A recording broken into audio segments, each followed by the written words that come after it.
بسم اللہ الرحمن الرحیم الحمد للہ رب العالمین والصلاة والسلام علی سید الانبیاء والمرسلین محمد بن عبد اللہ الامین وعلى آلہ واصحابہ وازواجہ وذریاتہ واہل بیتہ وسلم تسلیما کثیرا کثیرا اما بعد اعوذ باللہ من الشیطان الرجیم بسم اللہ الرحمن الرحیم قل هو اللہ احد اللہ الصمد لم یلد ولم یولد ولم یکن له کفوا احد صدق اللہ العلی العظیم۔ محترم بزرگوں اور دوستوں، دینی اور ایمانی بھائیوں، اللہ رب العزت کا شکر ہے، اس کا کرم ہے کہ اس نے ہمیں اپنی بارگاہ میں آنے کی توفیق عطا فرمائی۔ حضرات، ہم سب جانتے ہیں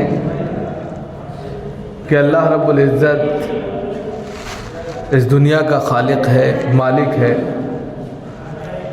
وہ اپنے بندوں کے لیے ستار ہے، غفار ہے، قہار ہے۔ یہ دنیا اسی کے دست قدرت سے چلتی ہے۔ نظام خداوندی سے اس دنیا کا نظام چل رہا ہے، اس میں کوئی شک کی بات نہیں ہے۔ اسی لیے اللہ رب العزت کی ذات پالنہار ہے، وہ رب ذوالجلال ہے، وہ تمام جہاں کا مالک اور تمام جہاں کا پروردگار ہے۔ اب جب وہ تمام جہاں کا پروردگار ہے، مالک ہے، خالق ہے، رب ہے، تو پھر عبادت کے لائق بھی اسی کی ذات ہے۔ کوئی اور معبود بندگی کے لائق نہیں ہے کہ اس کی بندگی کی جائے، بلکہ اللہ رب العزت کی ذات ہی ہے جس کی بندگی کی جائے گی۔ اب ہم اپنی ایکٹیویٹی سے دیکھا دیکھی کچھ ایسے عمل کر لیتے ہیں جس سے محسوس ہوتا ہے کہ ہم خدا کے وحدانیت میں کسی کو شریک کر رہے ہیں، اس کی یکتائیت میں ہم کسی کو ساجی ٹھہرا رہے ہیں، اور اس کی عبادت میں ہم کسی کے ساتھ ساجھا کر رہے ہیں۔ یہ غلط ہے۔ تقریباً کہا جاتا ہے کہ اس دھرتی پر 1,24,000 پیغمبر رسول آئے، سندیشٹا آئے۔ سب نے آ کر اپنی اپنی قوموں کو، اپنے اپنے علاقوں کو، اور جہاں ان کو بھیجا گیا وہاں پر انہوں نے ایک چیز کی دعوت دی۔ خاص طور سے کہا کہ اعبدوا اللہ ولا تشرکوا بہ شیئا، کہ اللہ ایک ہے، اس کے علاوہ تمہارا کوئی معبود نہیں، اور عبادت کے لائق بھی صرف اور صرف اللہ کی ذات ہے۔ لہذا اعبدوا اللہ، اللہ کی عبادت کرو، ولا تشرکوا بہ شیئا، اور اس کے ساتھ کسی کو شریک مت کرو۔ بالکل صاف بات کہی، اور یہی بات جناب محمد رسول اللہ صلی اللہ علیہ وسلم بھی لاسٹ میں لے کر آئے۔ انہوں نے بھی صفا پہاڑی پر چڑھ کر یہی کہا، قولوا لا الہ الا اللہ تفلحوا، اے لوگو لا الہ الا اللہ کہہ دو۔ مطلب کیا ہے؟ نہیں ہے کوئی معبود سوائے اللہ کے، یعنی کہ اللہ کی وحدانیت کو تسلیم کرو تو تفلحوا، کامیاب ہو جاؤ۔ تو کامیابی کی جو سیڑھی ہے اور کامیابی کا جو درجہ رکھا گیا ہے، وہ سب سے پہلے وحدانیت کا اقرار کرنا ہے، زبان سے اور دل سے۔ یہ نہیں آپ نے زبان سے تو اقرار کر لیا کہ ہاں اللہ ایک ہے، کلمہ بھی پڑھ لیا لا الہ الا اللہ محمد رسول اللہ، لیکن دل میں تسلیم نہیں کیا۔ دل میں تسلیم کا مطلب کیا ہے کہ آپ اللہ کو مانتے تو ہیں لیکن دل کہتا ہے کہ چلو کسی مزار پر بھی چلیں، وہاں پر بھی حاجت پوری ہوتی ہے، حاجت روائی کے لیے یا کم از کم سجدہ ریزی کے لیے یا کم از کم وہ بڑے ہیں ان کے دربار کی زیارت کے لیے چلے جائیں۔ تو زبان سے تو آپ نے کہا کہ لا الہ الا اللہ، لیکن اپنے کردار سے، اپنے دل میں جو ایک کہہ سکتے ہیں خلیش ہے، اس کردار سے آپ نے یہ ثابت کر دیا، ظاہر کر دیا کہ اللہ کے علاوہ بھی کوئی اور ذات ہے جو اسی کا درجہ رکھتی ہے۔ سجدے کا حق صرف اللہ کی ذات کو ہے، وہی سجدہ آپ مزاروں پر کرنے لگے تو گویا کہ اللہ کی ذات میں آپ نے کسی کو شریک کر لیا، غلط ہے۔ اسی طریقے سے ہر شخص کو ہر چیز کے مانگنے کا حق یہاں تک کا حدیث میں آتا ہے، یہاں تک آتا ہے کہ اگر ایک تسمہ بھی ٹوٹ جائے، جوتے کا تسمہ کیا ہوتا ہے، اس کی حیثیت بہت معمولی ہے کہ اگر وہ بھی ٹوٹ جائے تو اس کو بھی اللہ سے مانگو، معمولی سے معمولی چیز بھی اللہ سے مانگنے کا حکم ہے۔ تو پھر ہم دنیاوی اعتبار سے جو خود معذور ہیں، جو خود محتاج ہیں، جو خود اس دنیا سے چلے گئے ہیں، جن کے اندر کوئی جان باقی نہیں ہے، ان کی قبروں پر جا کر حاجت کیوں مانگتے ہیں؟ سوال پیدا۔ جو خود اس وقت زندوں کے محتاج ہیں کہ ان کو کوئی قرآن پڑھ کے وقت دے، ان کے لیے دعائیں مغفرت کرتے، وہ خود محتاج ہیں، لیکن ہم اپنی ضروریات ان کے پاس لے جاتے ہیں اور پھر ان سے دعا کرتے ہیں۔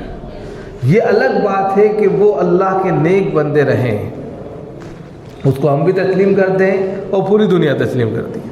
ہم اس پر انگلی نہیں اٹھاتے کہ ان کے عمل کیسے تھے یا ان کا کردار کیسا تھا، وہ اللہ کے نیک بزرگ بندے تھے، اللہ نے ان کو اپنی چھتر چھایا میں جنت میں بھی پہنچایا، لیکن انہوں نے بھی اپنی زندگی میں کبھی یہ نہیں کہا کہ مجھے پوجو۔ اگر صحیح معنوں میں صحیح پیر ہے، صحیح ولی ہے، تو وہ کبھی نہیں چاہے گا کہ لوگ میری جو ہے عقیدت رکھیں۔ حضرت سید احمد شہید رحمۃ اللہ علیہ کے تعلق سے آتا ہے کہ ان کی لاش نہیں ملی جب وہ مالٹا اور ادھر جو ہے بالا کوٹ کے میدان میں جنگ لڑ رہے تھے، اور آخر میں 1246 میں جب ان کی شہادت ہوئی تو انہوں نے اللہ سے دعا کی کہ اللہ ہو سکتا ہے کہ میرا بھی مزار بن جائے اور لوگ مجھے پوجنے لگے۔ تو ان کی لاش ایسے غائب ہوئی کہ نہیں پتہ چلی، وہیں ایک نہر چلتی تھی، بہتی تھی، اسی میں غائب ہو گئی، نہ ہندوستان میں رہی پنجاب کے علاقے میں، نہ وہ ادھر پاکستان پہنچی، کہیں نہیں گئی، غائب ہو گئی۔ اللہ اپنے بندوں کو اسی طریقے سے بچا لیتا ہے۔ اسی طرح بہت دور کی بات ہے، قاری صدیق صاحب کا واقعہ آتا ہے، باندھا کے بڑے پیر تھے اور لوگ ان کے پاس بڑی عقیدت سے جاتے تھے اور بہت شفا بھی ملتا تھا لوگوں کو۔ سب کچھ کے بعد جب ان کا انتقال ہوا تو اللہ سے انہوں نے دعا کی ہوگی، تو کہتے ہیں کہ لوگ ان کی قبر پر ماتھا نہ ٹیکنے لگے، آٹومیٹک وہاں پر 2 سانپ ٹہلتے رہتے ہیں، تو کوئی جاتا ہے نہیں، دور سے فاتحہ کر کے آ جاتا ہے۔ تو یہ بزرگان دین یہ ہیں، وہ کبھی نہیں چاہیں گے کہ زندے ہوتے ہوئے یا مرنے کے بعد بھی ہمارے سامنے ماتھا ٹیکا جائے۔ یہ وہ مثالیں ہیں جو آج کی ہیں۔ آج کے وقت میں نام و نہاد پیر بابا ہے جو چل رہے ہیں، تانترک بابا، ان کی ویڈیو بھی وائرل ہوتی ہے، وہ یہ چاہتے ہیں کہ ہمارے سامنے جھک جائیں۔ کتنے تو سجدہ کرواتے ہیں، کتنے عجیب و عجیب کیفیت میں اپنی واہوائی لکھواتے ہیں۔ تو یہ جو چل رہا ہے، ٹرینڈ چل رہا ہے پورا باباؤں کا، یہ غلط ہے۔ ایک مومن، ایک ایمان والا اللہ کے علاوہ کسی کو تسلیم نہیں کرتا۔ اس کا ماتھا اور ناک اگر ٹکے گی تو خدا کے سامنے، اس کے علاوہ یہ معمولی ٹکوں پر بکنے والے باباؤں کے سامنے یا تھوڑے سے تانترک کنڈے سیکھنے کے بعد لوگوں کو الو بنانے والے، ان کے سامنے یہ ایمان والا اپنا ایمان نہیں خراب کرے گا۔ ایمان خراب کہاں ہوتا ہے، یہ بھی بہت اہم چیز ہے۔ ایمان خراب ہمارا کیا ہوتا ہے کہ ہم سماج میں رہتے ہیں، اب ہماری جو خواتین ہیں ان کا ایمان بڑا ڈاوا ڈول ہوتا ہے، 4-6 ان کے پاس کوئی کام تو ہوتا نہیں، 4-6 بیٹھ گئی گپے لڑا رہی ہیں۔ اب مثال کے طور پہ اللہ رب العزت نے کسی کے لیے آزمائش رکھی، آزمائش یہ رکھی کہ کسی کے یہاں ولادت نہیں ہو رہی، بیٹا نہیں ہو رہا، 10 سال ہو گئے، اس طرح کے کئی واقعات ہیں۔ ہمارے ایک استاد ہے، ان کی شادی کے بعد ان کو 10ویں سال 10 یا 11 سال کے بعد بیٹا ہوا، تو 10 سال تک جو بیٹا نہیں ہوا تو کیا یہ اس کو کیا کہا جائے گا؟ بھائی اللہ کی آزمائش تھی، 10 سال کے بعد ہو گیا، نہ وہ کسی پیر کے پاس گئے نہ کسی بابا کے پاس گئے، ہو گیا، اور پھر ماشاءاللہ 1 نہیں 2 نہیں 3 نہیں 4 5 ہو گئے، یہ اللہ کی دین ہے۔ لیکن اس سمے میں اگر وہ لاسٹ پیریڈ میں کسی ماتھا ٹیک دیتے کہتے فلاں بابا نے مراد پوری کر، یہی ہو رہا ہے۔ اللہ تعالیٰ وقت سے دیتے ہیں، سب کو دیں گے۔ اب ہوتا کیا ہے کہ جب وقت آنے والا ہوتا ہے ہماری انرجی جو ہوتی ہے وہ ڈاؤن ہو جاتی ہے، ختم ہو جاتی ہے،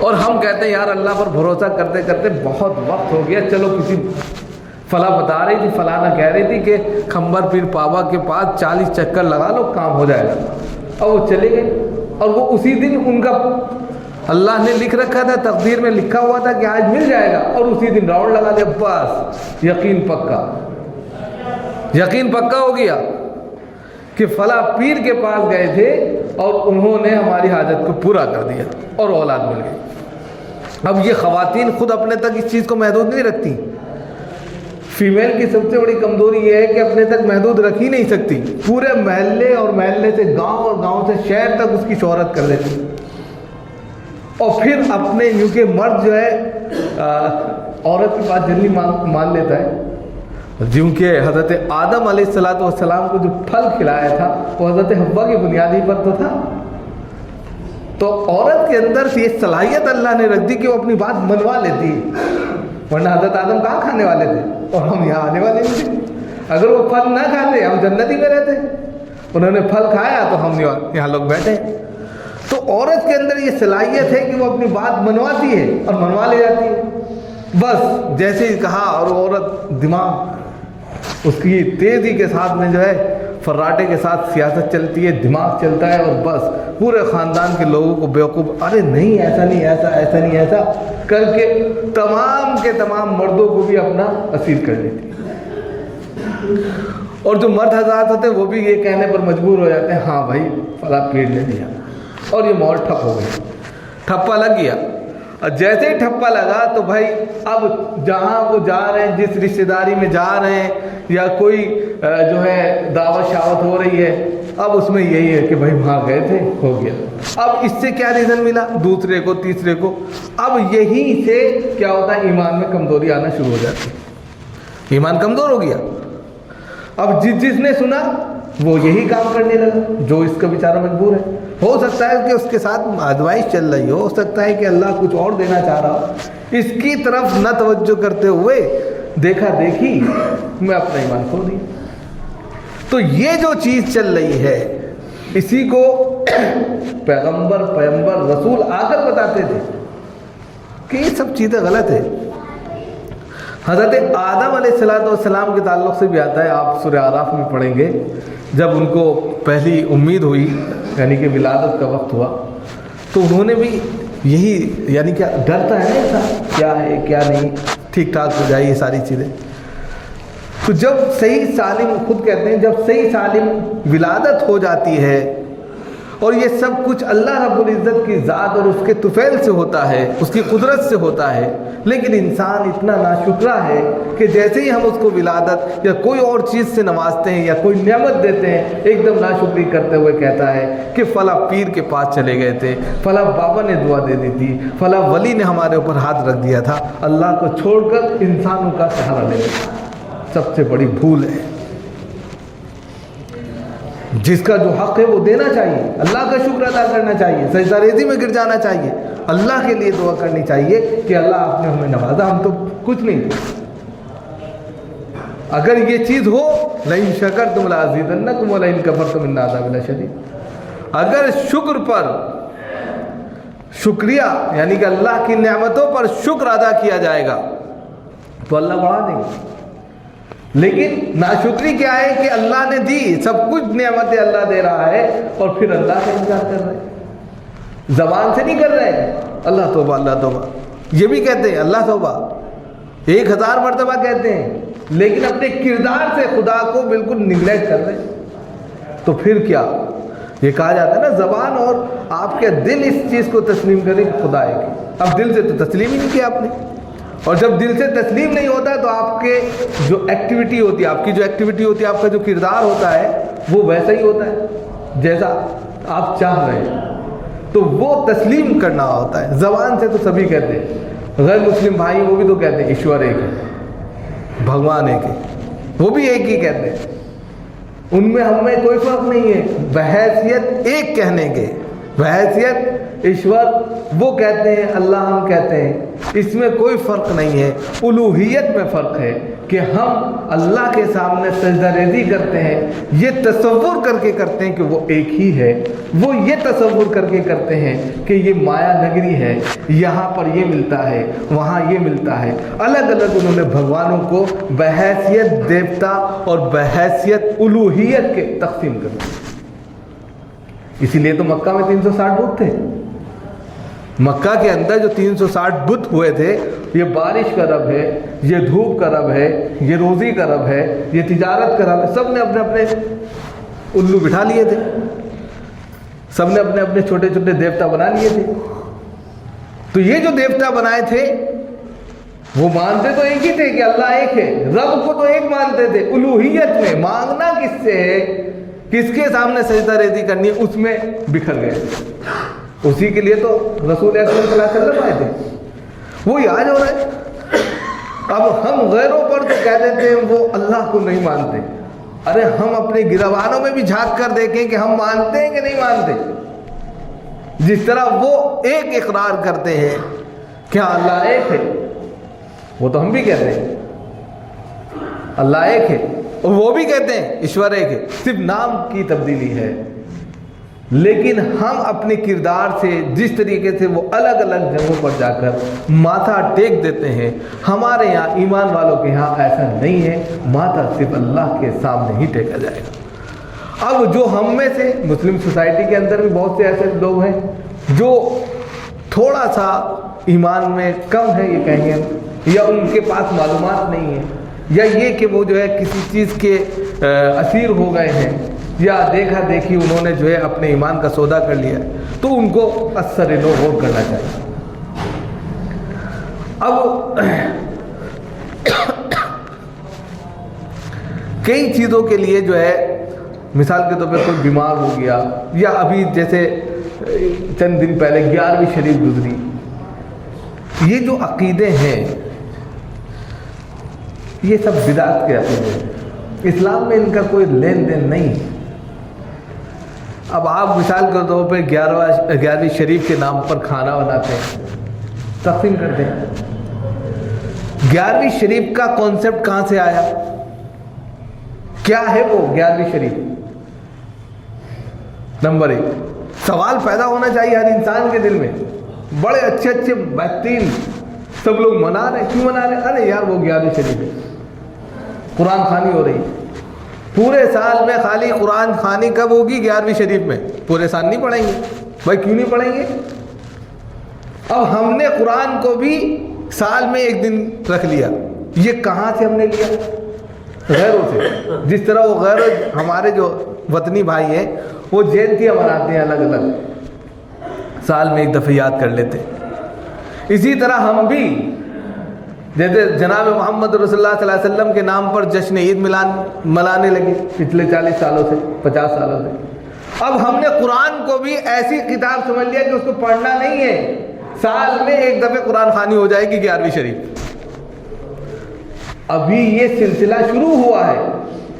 اب آپ دیکھیے کہ آنے والے وقت میں کیا ہوگا کچھ نہیں کہا جا سکتا. پھر قرآن آج بھی زینت بنی رہتی ہے طاقوں کی، اس کے اوپر گرد غبار اس قدر رہتا ہے کہ انسان اگر کھولے تو خود محسوس کرے کہ کتنے سالوں سے اس کو نہیں پڑھا ہے، کھولا نہیں۔ آپ گھروں کا جائزہ لے لیجئے، جس طریقے سے قرآن بند رہتا ہے یا اس کو شادی بیاہ میں دیا جاتا ہے، وہ کھلتا نہیں ہے۔ بڑی محبت سے انسان قرآن دیتا ہے، وہ جزدان میں اسی طرح بند رہتا ہے، کوئی کھولنے کی نوبت نہیں آتی، اس لیے کہ ہم پڑھتے ہی نہیں، ہمارا عقیدہ نہیں، وقت نہیں۔ اور اگر کوئی پریشانی مصیبت آ گئی تو 11ویں شریف کے نام پر قرآن خوانی ہو جاتی۔ بھیا 11ویں شریف ہے، قرآن خوانی کر لے، تھوڑا سا کھانا وانا بنا دیا، تقسیم کر لیا، کھا لیا۔ تو کیا قرآن صرف اور صرف فاتحہ نیازی کی کتاب رہ گئی؟ یا سال میں صرف ایک مرتبہ جو ہے قرآن خوانی ہو جائے، فاتحہ نیازی ہو جائے، اس کی کتاب ہو گئی؟ ارے قرآن تو دستور ہے، قرآن تو روشنی ہے، قرآن تو ہدایت ہے، قرآن انسان کی زندگی ہے، اس کو آپ نے جو ہے طاقوں میں سجا کر رکھ دیا۔ جب یہ چیز ہم سے دور ہو گئی تو ظاہر سی بات ہے ہم اللہ کو مانے نہ مانے، اس کے سامنے ٹکے یا کسی اور کے سامنے ماتھا ٹیکے برابر ہو گیا۔ جس طریقے سے ان کے یہاں کوئی ایسی مذہبی کتاب نہیں ہے جس کو دعویٰ کر سکے کہ مذہب کی کتاب ہے اور اس میں اچھی بات ہے۔ یہ الگ بات ہے کہ وہاں رامائن، سیتا اور گیتا ساری چیزیں چلتی ہیں، اس میں بھی بہت ساری اچھی باتیں بتائی جاتی ہیں، لیکن پھر اب وہ آسمانی کتاب نہیں ہے۔ لیکن قرآن تو اللہ کی کتاب ہے، قرآن کی ذمہ داری، اس کی حفاظت کی ذمہ داری تو اللہ نے لی ہے۔ اس کا ایک ایک لفظ تو خدا کا کلمہ ہے، اس کا کلام ہے، اس کا پڑھنا بھی باعث عبادت ہے، اس کا دیکھنا بھی عبادت ہے، اس کو چھونا بھی عبادت ہے۔ لیکن ہم نے اس کو چھوڑ دیا، اور جب چھوڑ دیا تو اسی کے نتیجے میں ہم جو ہے ادھر ادھر مارا ماری کر رہے ہیں۔ ارے قرآن پڑھ کے دعا مانگتے تو کیوں نہ ملتا؟ اب وہ چیز ہم کو قرآن پڑھ کے نہیں مل رہی ہے تو ہم کیا کرتے ہیں؟ مزاروں پر جا کر ماتھا ٹیک دیتے، ہم ادھر ادھر جا کر جو ہے اپنا ایمان کا سودا کر لیتے۔ تو میرے بھائی ایمان کا سودا نہ کیجیے۔ اللہ تعالیٰ ہم سب کو عمل کی توفیق بنائے۔